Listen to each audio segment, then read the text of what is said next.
The Prentice Allsup Heating and Air Coaches Corner, fueled by Donut Country and McDonald's Murfreesboro on FM 101.9 and AM 1450 Murfreesboro, FM 100.5 Smyrna, and streaming at WGNSSports.com.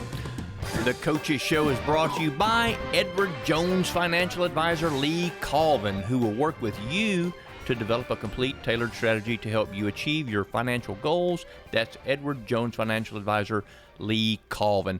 I'm Danny Brewer. Welcome to the Coaches Show. I'm better than Babe Ruth at a hot dog stand right now because I've got Will Kriesky, mastermind of Riverdale football, sitting right here beside me. Coach, how are you this morning? Doing all right this morning. I don't know about mastermind, but yeah, I'm here. Well, Coach, hey, when you can wear it, you wear it. And today you can wear it because big win yesterday, first round of the playoffs. You've been doing this for a little bit. Jitters, is it? I mean, because the first round it's 0, everybody's 0-0. So talk a little bit about what you did this week to try to keep your team focused and feet on the ground and all that stuff, especially coming off of last week of the regular season, you played Oakland and big game, all that stuff. So talk about how you kept your team focused this week. Well, a little bit different than last year, coming off from a loss. And I don't think there was much I needed to say to get them refocused. They came back to work, ready to work. Last week and focused on Cookeville and what they need to do. We've always had tough battles with Cookeville, and we respect them and what they do, and they have a great program over there, and it's always been a tough battle between our two programs. So kids came ready to play, listened to Coach Barnes and Coach Rail and their staffs on the game plans, and went out and practiced and had a good week of practice and kind of focused again on started paying attention to the little details that you need to pay attention to this time of year if you're going to keep playing and keep advancing in the playoffs. And they did a good job. The first half is 7-7 game, and it's a tight game, and kids never fret and came back and played the second half and, played extremely well. And I'm proud of them and proud of how they handled adversity last night. Like you said, first round, it's 0-0. Anybody's game. I saw in West Tennessee, Mumford, 10-0 team got beat last night in the first round, so any of those upsets are possible in the first round. So I'm proud of my guys and the way they played and the coaching staffs and the way they had these guys prepared last night.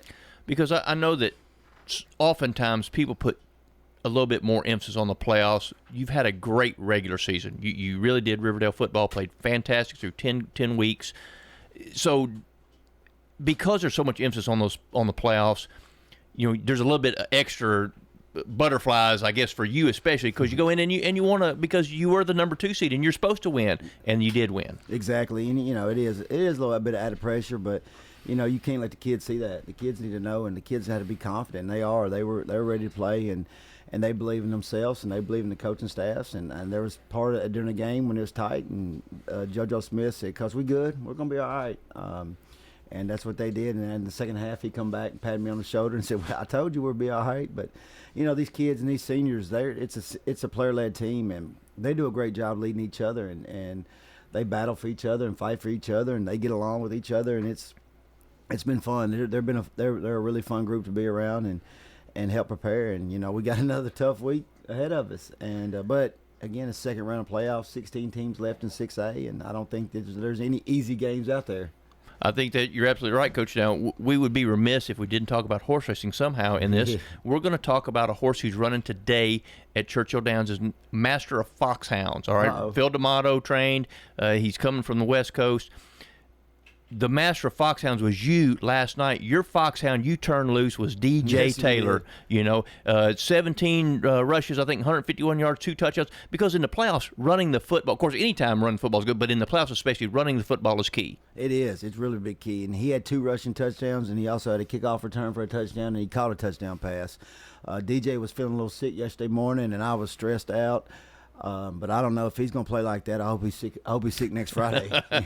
Yeah, it's crazy how sometimes when things like that happen, kid's ill or you think he's dinged up with an injury, and then he has a big game. Crazy how that worked out, isn't it? Yeah, and he's a senior, and he, the O-line did a great job blocking for him because Cookville's really big up front, and they gave him some creases, and he was able to hit those creases, and he got the extra tough yards. I know he's sore today, and he didn't go down on first contact, and that's the kind of yardage we need in the playoffs. And he did his job. Malachi Tellin did a great job leading the offense. Receivers, when they got their number called, they caught the ball, made some plays, and all of them did. From Fletcher to Malik Hicks to Cam Booker. They all caught the ball well and got some extra yards, which also was able to help open up some more yards for DJ in the backfield.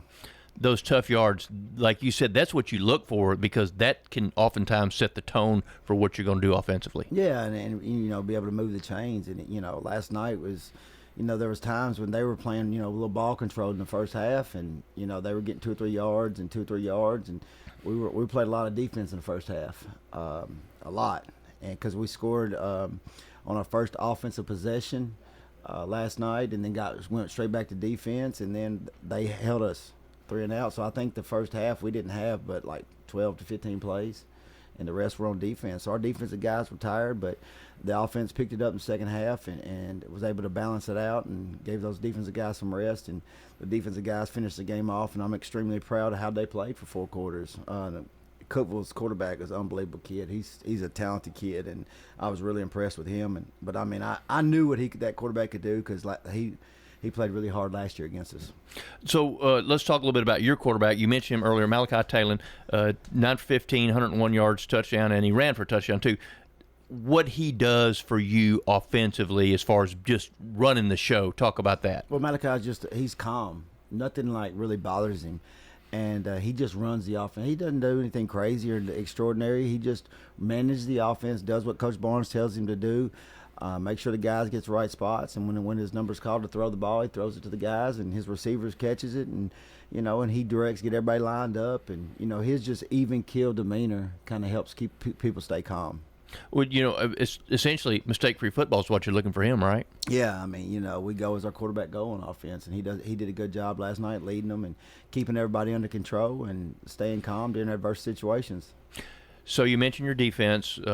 You have been known in the past for being a defensive genius and really getting your kids to play. And that's the key is you get your kids to play, because that's been the strength of Riverdale football the last several years is you guys ain't afraid to hit somebody in the mouth, and you do. So talk about your defense and what you did last night. No, when I got the job in 2016, we really want to stress about playing some defense. And, I hired Chase Brooks, and then Chase left and took a head coaching job. And you talk about a genius. We went out and got Zach Rail, and he's done a phenomenal job. I just stepped back and let him do his thing. He gets the kids in the right spots. He makes the right calls.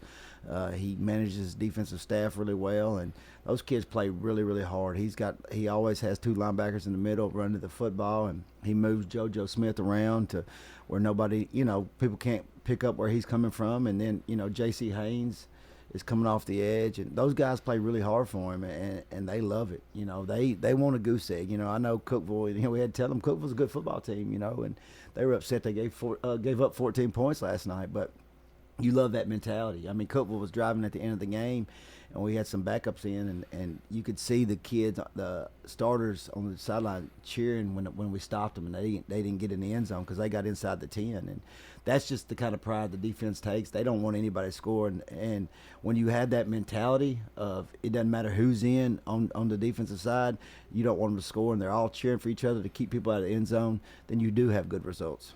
Well, that's team philosophy, and that's what you want. Yes, and they all cheer for each other and fight for each other, and that's like when we talked about the Oakland loss last week. It wasn't just one phase of the game. We made mistakes last week on the offense. We turned the ball over. In special teams, we turned the ball over last week, and defensively, we missed some tackles.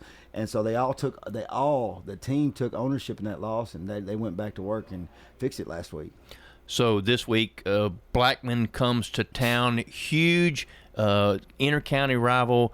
Plus, it's Kriesky Bowl 2.0. Your brother's on the other sideline. Big week for you for many reasons, but talk about how you'll approach this week. I mean, it's a second-round game. So, we got to approach it, with that same mentality we have all year and get ready to play. And they've had a tough schedule, and they've battled through, and they're going to be ready to play. And it's anybody's ball game next week. And they're going to be physical. They preach defense, and they preach running the football. So we have to be prepared, and we have to focus on doing the detailed, the little things right, and fix the little things. And because, again, it's going to be a great atmosphere. Both seniors on each team want to come out victorious. I mean, you got a chance to go to the quarterfinals. Our senior class has a chance to make it 2 trips to the quarterfinals. This senior class this will be their 5th home playoff game, in 2 years. My first 7 years at Riverdale, we had 5 total home playoff games. You think about that. That's pretty impressive that this senior class has met the home playoff games in 2 years than what we did in the first 7 years there. So I'm proud of this senior group, and and proud of what they accomplished, and excited, and ready to get back to work, and because there's nothing easy about next week, and as long as they come with a positive attitude and work hard, we're gonna give it our best shot. Warrior pride, that's what it's about, right? Yes, sir. And it's everybody, man. You got the whole community and bought in, and everybody's excited, and it's just a nice atmosphere. I mean, last night the game experience, you had music playing and kids and fans going nuts, and it's good to be a Riverdale Warrior right now. High school football, nothing quite like it. I encourage you, if you're in town and you want to see some good football, you get over to the Backyard Brawl 2.0 because it's going to be exciting. I don't know, will there be a Kriesky brother wrestling match at midfield after the game? No. This one will probably cause a little dissension at Thanksgiving. The regular season game we can get over it, move on, but the playoff game we probably won't be eating Thanksgiving dinner with each other. Well, somebody will bring the turkey and somebody will bring the ham. I think y'all will make up. Okay, Will Kriesky, appreciate your time. Certainly wish you the best of luck. Thank you. I appreciate it. The Coaches Show is brought to you by Las Casas Feed Supply, locally owned and operated by Coy and Jennifer Young, specializing in animal feeds, premium pet foods, farm supplies, and more. Craig's Tax Service at 142 Heritage Park Drive offers complete tax preparation, financial, and bookkeeping services. This is Brandon Craig.